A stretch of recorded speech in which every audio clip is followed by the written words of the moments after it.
Vamos a aplicar ahora la ecuación del balance de entropía que hemos visto a sistemas abiertos a diferentes equipos de interés industrial trabajando en estado estacionario. Y comenzamos por el primero de los equipos, que son toberas y difusores. Recordamos que el primer principio aplicado a toberas y difusores, que eran dispositivos que varían la velocidad de una corriente aumentando o disminuyendo la sección de paso, nos decía que se conservaba la entalpía de remanso, I sub 0. I sub 0, que es igual a la entalpía I más la energía cinética específica, velocidad al cuadrado dividido por 2. Bien, si aplicamos el balance de entropía al mismo volumen de control, al estar en estado estacionario, la derivada temporal sería 0. Las toberas y difusores, en el primer principio las considerábamos adiabáticas, con lo cual el término de transferencia de calor también sería nulo. Solo tengo una entrada y una salida, con lo cual el flujo másico que entra y el que sale es el mismo, de donde, despejando la irreversibilidad, nos quedaría que es igual al flujo másico por la entropía específica a la salida menos entropía específica a la entrada. Como la irreversibilidad tiene que ser mayor o igual que 0, el segundo principio lo que nos impone es una restricción a los procesos que pueden tener lugar en una tobera o un difusor, y solo son posibles aquellos en los que la entropía específica a la salida sea mayor o igual que a la entrada.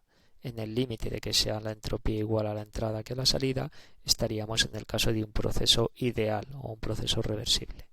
En el caso de que aparezcan irreversibilidades, la entropía a la salida siempre tiene que aumentar. Esta conclusión que hemos obtenido aquí nos va a permitir, como digo, definir qué procesos son posibles en toberas y difusores y definir un rendimiento isentrópico para una tobera en el caso de estar trabajando con un gas ideal caloríficamente perfecto, que suele ser el tipo de fluidos habituales en toberas y difusores. Bien, para un gas ideal caloríficamente perfecto, sabemos que del balance de entropía a la salida la entropía tiene que ser mayor que a la entrada. Y del balance de energía, primer principio, me dice que se conserva la entalpía de remanso. No obstante, esta conservación de la entalpía de remanso, en el caso de trabajar con gases ideales caloríficamente perfectos, podemos definir lo que se conoce como temperatura de remanso. De tal manera que la entalpía de remanso I sub 0 es igual a C sub P por la temperatura de remanso, T sub 0. De tal manera que a partir de la definición de entalpía de remanso se puede obtener la temperatura de remanso, T sub 0, que es igual a la temperatura T más energía cinética específica, velocidad al cuadrado dividido por 2, dividido por el calor específico C sub P. De tal manera que en lugar de hablar de que se conserva la entalpía de remanso, en un gas ideal podemos hablar de que se conserva la temperatura de remanso, que sería la ecuación que tenemos abajo. Ambas expresiones son equivalentes, lo que ocurre es que normalmente estamos más acostumbrados a trabajar con la temperatura que con la entalpía. Entonces diremos que en una tobera con un gas ideal caloríficamente perfecto se conserva la temperatura de remanso.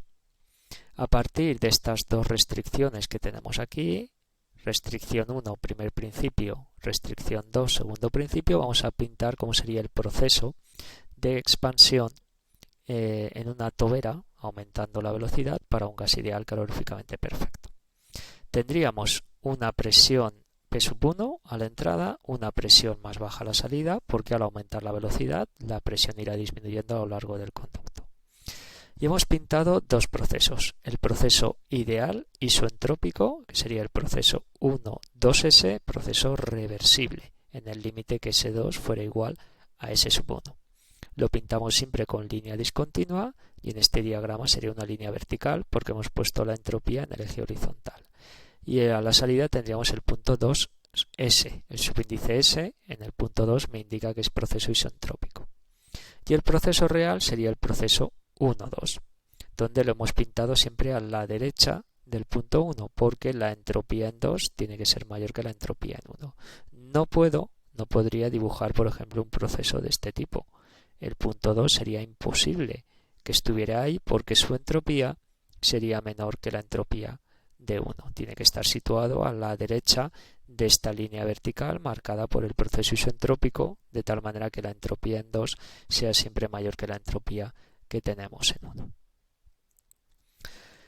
Si en estos puntos de temperatura y de entropía añadimos la restricción del primer principio, añadimos las temperaturas de remanso. T sub 0,2 tiene que ser igual a T sub 0,1, con lo cual las temperaturas de remanso 0,1 y 0,2 tienen que estar a la misma altura.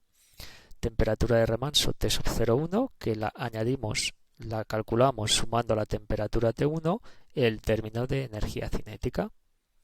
Y la temperatura T sub 0,2, añadiendo desde la temperatura T sub 2 el término de energía cinética a la salida. Lógicamente, al ser una tobera y aumentar la velocidad, vemos como la velocidad a la salida o la energía cinética a la salida es mayor que a la entrada. ¿Cuál habría sido la energía cinética que hubiéramos tenido a la salida si el proceso hubiera sido reversible, si hubiera sido ideal? Tendríamos la misma temperatura de remanso, pero el término de energía cinética sería este, U sub 2S, que como vemos tiene una longitud mayor que el término de la energía cinética a la salida en el proceso real.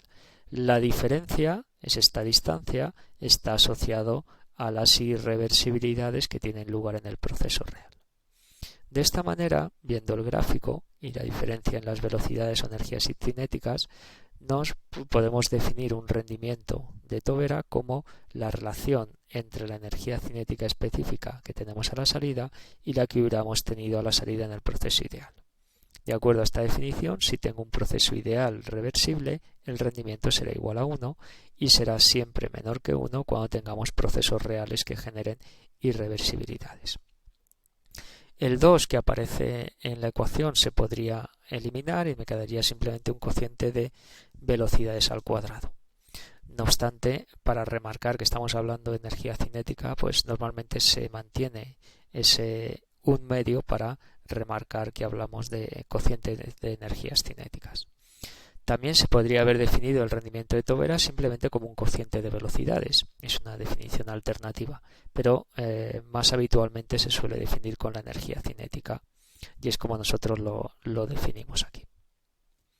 Para un difusor en el que aumentaría la velocidad, en lugar de disminuir como en la tobera, se deja como ejercicio dibujar el diagrama temperatura-entropía que nosotros hemos hecho para la tobera y dibujarlo para un difusor. Obtener las temperaturas de remanso añadiendo los términos de energía cinética y comprobar que se puede definir el mismo rendimiento, la misma expresión que hemos obtenido para el caso de la tobera para el caso del difusor y que ese rendimiento sería igual al 100% en el caso del proceso ideal y siempre menor del 100% o menor que 1 cuando tengamos irreversibilidades en el difusor.